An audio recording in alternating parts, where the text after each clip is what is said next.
Assalamualaikum warahmatullahi wabarakatuh.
Alhamdulillah,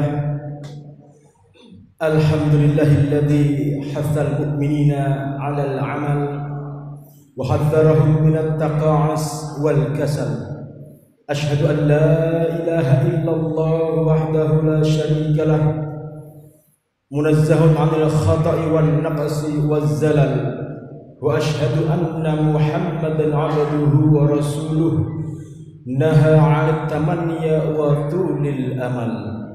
Allahumma salli wa sallim ala nabiyyina Muhammad wa ala alihi wa ashabihi wa kulli man billahi ittakal wa min 'adzabihi wajal. Fa ya ibadallah, usini wa iyyakum bi taqwallah wa ta'atihi la'allakum tuflihun. Qala Allah ta'ala mudzakiran bidzalika, ya ayyuhalladzina amanu taqullaha haqqa tuqatih, ittaqullaha haqqa tuqatih wa la tamutunna illa wa antum muslimun. Ma'asyiral muslimin rahimakumullah, sungguh sebuah kesyukuran yang teramat besar atas nikmat yang saat ini kita rasakan. Pada detik ini kita masih diberikan kesempatan oleh Allah Subhanahu wa taala untuk tetap dalam keadaan ibadah, tetap bisa menjawab, menghadiri panggilan dan seruan Allah Subhanahu wa taala. Dan sampai hari ini kita sudah melaksanakan ibadah Ramadan, baik itu berupa siam dan juga qiyam, yang sampai hari ini sudah di hari yang ke-28. Sungguh ini adalah fasilitas yang luar biasa, nikmat yang besar yang kita harus bersyukur kepada Allah Subhanahu wa taala. Tentu banyak hal yang diajarkan oleh Ramadan kepada kita. Salah satu di antaranya adalah dorongan motivasi untuk selalu beramal, amal yang berlandaskan iman dan juga ihtisab. Sepanjang Ramadan kita senantiasa berpegang teguh dengan nasihat Rasulullah sallallahu alaihi wasallam, yaitu man shauma Ramadan imanan wa ihtisaban ghufira lahu ma taqaddama min dhanbi. Hadis riwayat Al-Bukhari. Tentu ini sebuah matan hadis yang sangat familiar di telinga kita. Dan dorongan untuk selalu beramal ini juga senantiasa kita maksimalkan. Kita dilatih beramal semata karena dasar iman kepada Allah Subhanahu wa taala dengan penuh keikhlasan dan senantiasa hanya mengharap ridhonya Allah Subhanahu wa taala. Maka inilah modal yang harus kita miliki. Modal untuk apa? Tentu modal untuk kita gunakan melanjutkan amal-amal yang mulia ini, yaitu sepanjang tahun di bulan selain Ramadan. Maka itulah mengapa kita patut untuk selalu mengawasi, selalu bermuhasabah bagaimana kualitas amalan kita selama ini. Kita sudah berhasil melaksanakan ibadah Ramadan ini sudah hampir sampai penghujung. Maka tatkala kita masih diberi kesempatan oleh Allah Subhanahu wa taala untuk menjalankan ibadah pada saat ini, tentu dengan harapan semoga amal kita yang sekarang sedang kita lakukan ini adalah amalan yang terbaik. Jikalau nanti kita diizinkan untuk melanjutkan sampai akhir Ramadan, maka semoga yang besok itu juga lebih baik dan layak untuk kita pertanggungjawabkan di hadapan Allah Subhanahu wa taala. Hadirin jamaah Jumat rahimakumullah. Maka amalan-amalan yang sudah kita usahakan ini tentu perlu kita pertahankan. Baik itu dipertahankan untuk tetap istiqomah beramal yang soleh, yang baik-baik seperti yang dianjurkan selama Ramadan, dan juga termasuk mempertahankan nilai dari ibadah yang sudah kita lakukan ini dengan harapan nilai ibadah itu tetap akan ada dan juga bisa menjadi penolong ketika kita mempertanggungjawabkan amalan itu di hadapan Allah Subhanahu wa taala. Jangan sampai apa yang sudah kita lakukan, sudah kita kumpulkan, kita usahakan, kita upayakan di dunia, jangan sampai nanti di akhirat kita tidak mendapatkan apa-apa dari apa yang kita usahakan. Naudzubillah. Tentu di dalam bulan Ramadan mengenai ajaran puasa kita juga sangat familiar dan mengenal yang namanya man lam yada qaulaz zur. Ibadah siam, ibadah puasa. Tetapi kalau diiringi dengan perilaku meninggalkan, membuang perkataan dan perilaku yang buruk, maka itulah ibadah yang berkualitas, puasa yang dianggap oleh Allah. Dan barang siapa yang berpuasa tanpa meninggalkan perilaku itu, Allah tidak menganggap usahanya dalam meninggalkan makan dan minum. Maka demikian pula dalam secara garis besarnya, sungguh amalan-amalan ibadah yang sudah kita lakukan itu, jika tidak diiringi dengan perilaku meninggalkan maksiat, itu juga akan menjadi pengaruh tersendiri. Rasulullah Shallallahu Alaihi Wasallam pernah mengingatkan dalam hal ini, yaitu dalam hadisnya Thauban,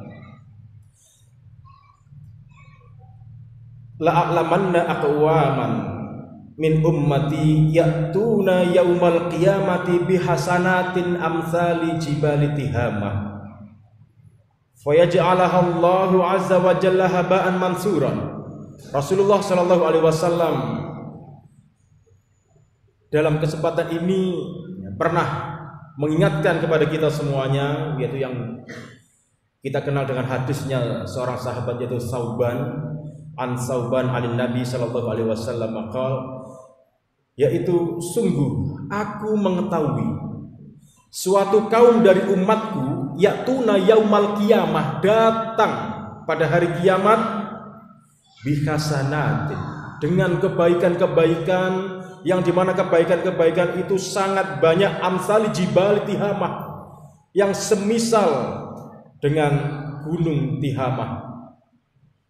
Faja'alahallahu haba'an mansuron, tetapi yang dibawa oleh seorang itu yang dia anggap ini adalah kebaikan yang sebesar gunung, tapi di sisi Allah, di hadapan Allah, Allah tidak menganggap itu sebagai gunung kebaikan.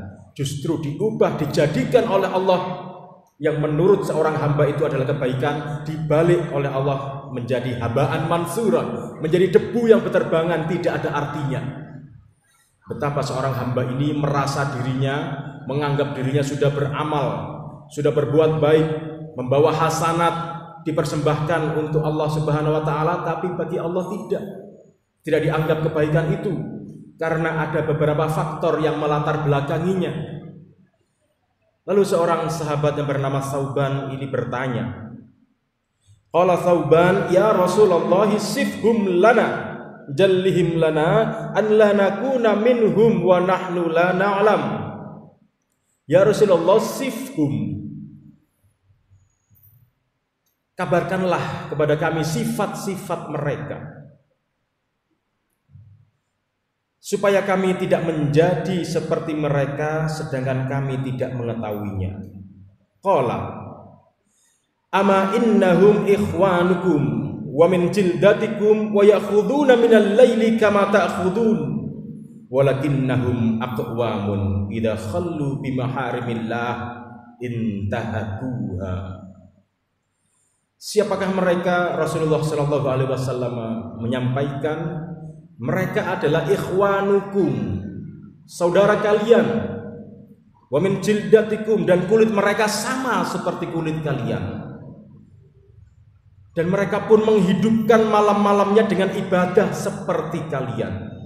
Akan tetapi mereka adalah orang yang idza khallu bi maharimillah, ketika sedang berkesepian mereka meropek tirai untuk bermaksiat kepada Allah Subhanahu wa taala. Mereka menerjang apa yang diharamkan oleh Allah Subhanahu wa taala. Maka hadis ini berbanding lurus dengan sebuah ayat, yastakhfuna minan nasi wa la yastakhfuna minallah wa huwa ma'ahum id yubayyituna ma la yarda minal qawli wa kana Allahu bima ya'maluna muhita. Mereka bersembunyi dari manusia, tapi mereka tidak bersembunyi dari Allah, padahal Allah berserta mereka. Ketika pada suatu malam mereka menetapkan keputusan rahasia yang Allah tidak meridhoinya, dan adalah Allah maha meliputi ilmunya terhadap apa yang mereka kerjakan. Quran surah An-Nisa 108. Walaupun dalam ayat tersebut tidak disebutkan tentang hancurnya amalan karena perilaku ini. Hadirin jamaah Jumat rahimakumullah. Maka dalam peristiwa itu Rasulullah memberi peringatan bahwasanya ada seorang itu yang amalan ibadahnya baik, tetapi di sisi lain ketika mendapatkan peluang kesempatan untuk melakukan kemaksiatan, maka dia menerjang apa yang diharamkan oleh Allah Subhanahu wa taala. Apakah mereka orang yang awam? Apakah mereka orang yang tidak tahu syariat? Tentu bukan. Kalau kita analisa dari matan atau teks hadis tersebut, yang bertanya ini adalah Thauban, sahabat. Yang bertanya ini adalah seorang sahabat yang bernama Thauban, dan Rasulullah menjawabnya, mereka adalah ikhwanikum min ikhwanikum, saudara-saudaramu, sama kulitnya seperti kalian dan juga beribadah seperti kalian. Berarti kualitas orang kaum yang dimaksud oleh Rasulullah ini kualitas ibadahnya adalah kualitas yang baik, yang setara dengan Thauban, setara dengan para sahabat, menghidupkan malam-malam juga seperti para sahabat. Tetapi dalam satu sisi ketika menghadapi sebuah peluang untuk bermaksiat, mereka menerjang, bukan karena tidak paham syariat, bukan karena tidak tahu dosa. Justru mereka ini orang-orang yang faham terhadap dosa, tapi ketika ada peluang mereka sengaja menerjang apa yang diharamkan oleh Allah Subhanahu wa taala, sehingga mengakibatkan sebesar apapun amalan yang dilakukan akan terpengaruh dengan perilakunya yang demikian. Maka hadis tersebut menunjukkan keadaan orang yang munafik. Walaupun kemunafikan yang diperbuat ini bukan di sisi i'tiqadi, bukan sisi keyakinan, tapi di situ adalah setidaknya dia menampakkan kesalihan, tampak bahwasanya dirinya adalah orang yang solih, orang yang baik, tetapi ketika sedang sendiri, sedang di luar pantauan manusia, justru dia tidak takut kepada Allah Subhanahu wa taala. Hadirin jamaah Jumat rahimakumullah. Dalam sebuah petikan ada seorang ulama, seorang alim, Ibnu Hajar Al-Haytami, mengatakan dalam Az-Zawajir an Iqtiraf Al-Kabair mengenai dosa besar, yaitu mengatakan termasuk dosa besar adalah dosa yang dilakukan oleh orang yang menampakkan kesolihan, lantas ia menerjang larangan Allah, walaupun yang diterjang itu adalah dosa kecil dan dilakukan di dalam keadaan sepi atau dalam kesepiannya. Karena seseorang itu tatkala dia faham, tatkala dia maksiat, bukan berarti dia itu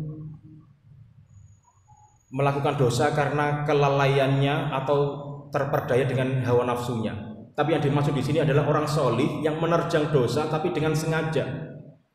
Boleh jadi maksiat itu dilakukan sengaja untuk kepentingan dirinya, sehingga disitulah bukan nilai maksiatnya besar atau kecil, tapi meremehkan sebuah dosa itulah yang menjadi sebuah kabair, dosa besar di hadapan Allah Subhanahu wa taala.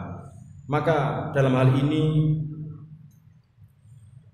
yang dilakukan oleh seorang yang dimaksud dalam hadis Thauban tadi bukan berarti hanya sekedar melakukan maksiat ketika dia sedang sendirian. Bisa saja dalam hadis itu seseorang tersebut melakukan maksiat sembunyi-sembunyi, namun ketika ada kesempatan baginya untuk bermaksiat, ia menerjangnya. Dan juga tatkala dalam sebuah keadaan dia juga boleh jadi maksiat tersebut dilakukan dengan jamaahnya atau orang yang setipe dengannya, yang sepaham dengannya, yang punya maksud yang sama. yaitu orang-orang yang solih. Ketika ada kesempatan untuk mencuri, maka dia melakukan, menerjang, sedangkan dia sendiri tahu bahwa pencurian itu tidak boleh.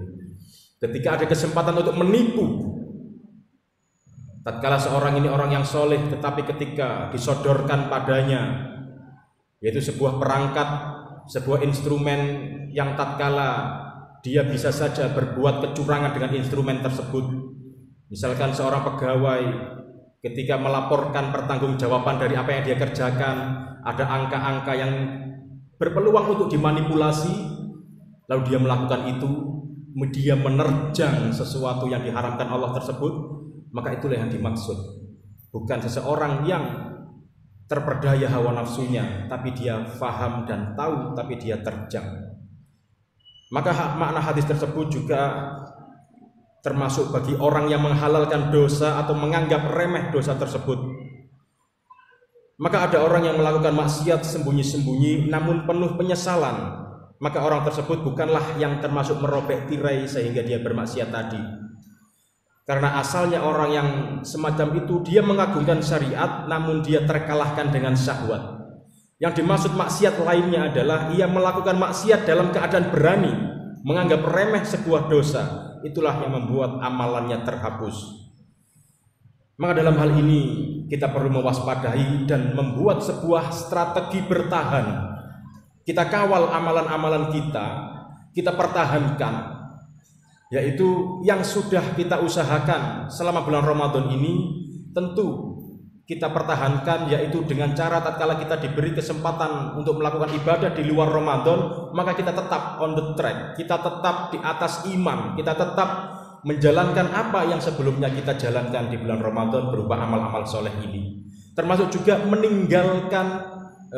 termasuk juga menjaga dan mempertahankan nilainya.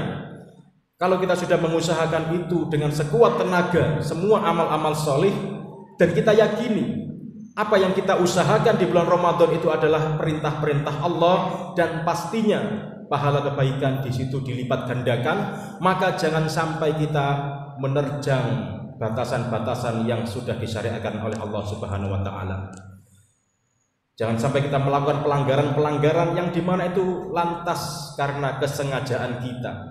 Orang yang berzina itu belum tentu dia masuk dalam derajat kesalahan, atau belum tentu dia bisa dianggap sebagai orang yang kafir.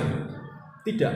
Orang yang korupsi, orang yang mencuri, maling, itu tidak bisa dianggap sebagai orang yang menyelisihi aturan atau sebagai masuk dalam kategori kekafiran. Tidak.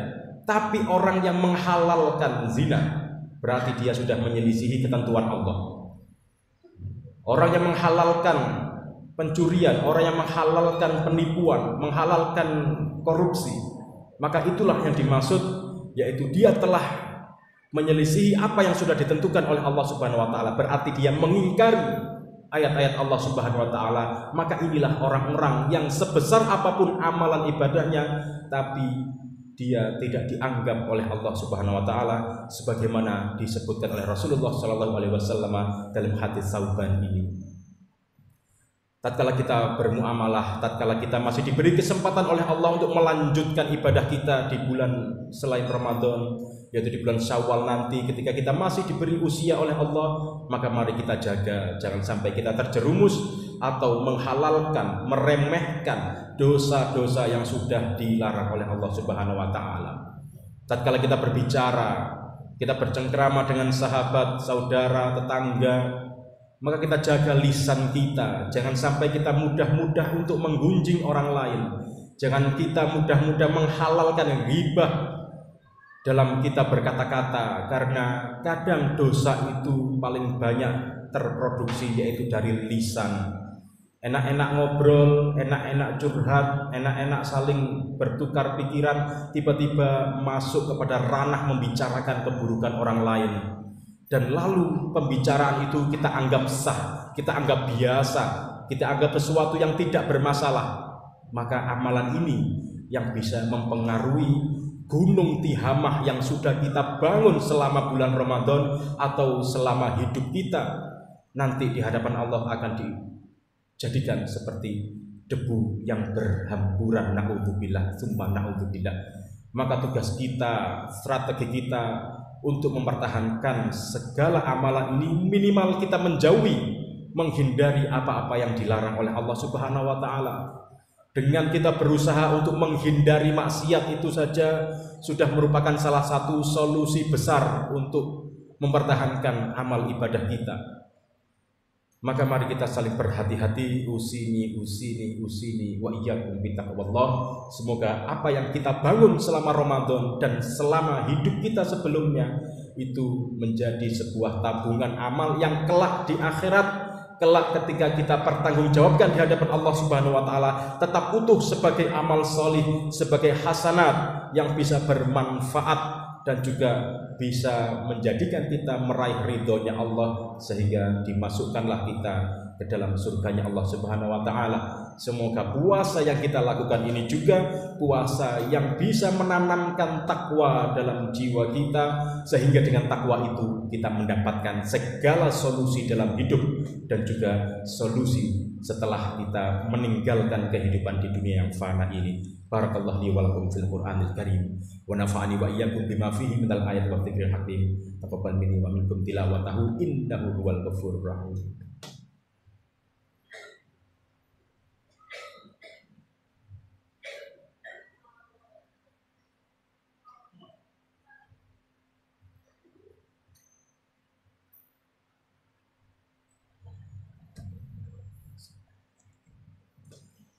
Alhamdulillah. Alhamdulillahilladzi arsala rasulahu bil huda wa dinil haqq yudhhirahu 'alad dini kullihi walau karihal kafirun. Asyhadu an la ilaha illallah wahdahu la syarikalah wa asyhadu anna Muhammadan 'abduhu wa rasuluh. Ya ayyuhalladzina amanu taqullaha haqqa tuqatih wa la tamutunna illa wa antum muslimun. Hadirin jamaah Jumat rahimakumullah. Tentu di sisa-sisa hari bulan Ramadan yang kita sendiri juga belum tentu sempat untuk menuntaskan satu bulan Ramadan, tapi tatkala kita masih diberi kesempatan oleh Allah, mari kita maksimalkan, kita optimalkan, sehingga kapanpun hidup kita dicukupkan oleh Allah, kita dalam keadaan melakukan ibadah yang terbaik di hadapan Allah Subhanahu wa taala. Dalam sebuah syair pernah dikatakan, tamatta min syamimi arori najdin wa ma ba'dal asyiyati min aror. Yaitu ada sebuah syair indah, yaitu nikmatilah wanginya bunga aror di Najd, wa ma ba'dal asyiyati, dan setelah waktu isya maka tidak ada lagi wangi bunga aror tersebut. Bunga aror itu adalah konon kisahnya adalah sebuah bunga yang tumbuh di daerah Arab, yang dimana wanginya itu hanya bisa dinikmati dalam waktu maghrib sampai isya. Maka barang siapa yang ingin menikmati wanginya, harumnya, datanglah di waktu itu. Dan setelah waktu isya tidak akan ada lagi wangi semerbak dari bunga aror tersebut. Dan syair ini biasanya oleh para ulama digunakan untuk mengibaratkan yaitu sisa-sisa hari di dalam bulan Ramadan. Barang siapa yang ingin menghirup wanginya semerbak bulan Ramadan, ya ketika masih di dalam bulan Ramadan ini, ketika sudah berlalu bulan Ramadan tersebut, bisa jadi sholat malam yang biasanya kita lakukan juga masih bisa kita lakukan. Puasa yang dalam bulan Ramadan masih bisa kita lakukan di luar Ramadan. Qiyamul lail, witir, sedekah, infak, semua ibadah yang harum semerbak di bulan Ramadan itu masih bisa kita lakukan selain di bulan Ramadan. Tapi wanginya, harumnya sudah tidak seharum ketika dilakukan di bulan Ramadan. Pahalanya sudah tidak seperti ketika dilakukan ketika bulan Ramadan. Maka barang siapa yang ingin menghirup dalam-dalam wangi semerbaknya Ramadan, maka datanglah di bulan Ramadan itu, lakukanlah, hiruplah sedalam-dalamnya wangi semerbak bulan Ramadan itu. Karena setelah berlalu tidak bisa kita hirup lagi wanginya. Wujud ibadahnya masih ada, amalan-amalan yang bisa kita lakukan masih bisa, tapi aromanya sudah tidak seperti ketika di bulan Ramadan sebagaimana bunga aror tadi. Bunganya masih ada, tapi kalau sudah berlalu waktu isya maka harumnya sudah tidak semerbak lagi. Maka marilah di sisa hari yang masih bisa kita nikmati di dalam bulan Ramadan ini, kita gunakan semaksimal mungkin sehingga kita benar-benar mendapat ampunan dari Allah Subhanahu wa taala dengan memperbanyak amalan-amalan dan memohon ampunan. Salah satu yang disyariatkan yaitu membaca Allahumma innaka afuwun tuhibbul afwa fa'fu anni, dengan harapan betul-betul kita menyelesaikan ibadah Ramadan ini dan mendapatkan ampunan sehingga kita tidak menjadi hamba Allah yang hina atau yang rugi sebagaimana yang pernah diingatkan oleh Rasulullah sallallahu alaihi wasallam, yaitu ragima anfu rajulin dakhala alaihi Ramadan tsumman salaha wa lam yughfar. Hinalah seorang itu yang dia masuk ke bulan Ramadan, lalu bulan Ramadan berlalu dan tanpa mendapatkan ampunan dari Allah Subhanahu wa taala. Mari senantiasa kita bermunajat kepada Allah Subhanahu wa taala. Dengan mengawalinya kita berselawat kepada Allah atas Nabi kita Muhammad sallallahu alaihi wasallam. Innallaha wa malaikatahu yusholluna 'alan nabi ya ayyuhalladzina amanu shallu 'alaihi wa sallimu taslima. Allahumma shalli 'ala Muhammad wa 'ala ali Muhammad kama shallaita 'ala Ibrahim wa 'ala ali Ibrahim innaka Hamidum Majid. Allahumma ighfir lil muslimina wal muslimat wal mu'minina wal mu'minat al ahya'i minhum wal amwat innaka sami'un qaribun mujibud da'wat fa ya qadiyal hajat. Rabbana ighfir lana dzunubana wa liwalidina warhamhum kama rabbawna shighara. Allahumma aslih lana dinana alladhi huwa 'ismatu amrina wa aslih lana dunyana allati fiha ma'ashuna wa aslih lana akhiratana allati ilaiha ma'aduna waj'alil hayata ziyadatan lana fi kulli khair waj'alil mauta rahatan lana min kulli syarr. Subhanaka rabbika rabbil izzati amma yasifun wa salamun alal mursalin walhamdulillahi rabbil alamin. Amin. Aqimussalam.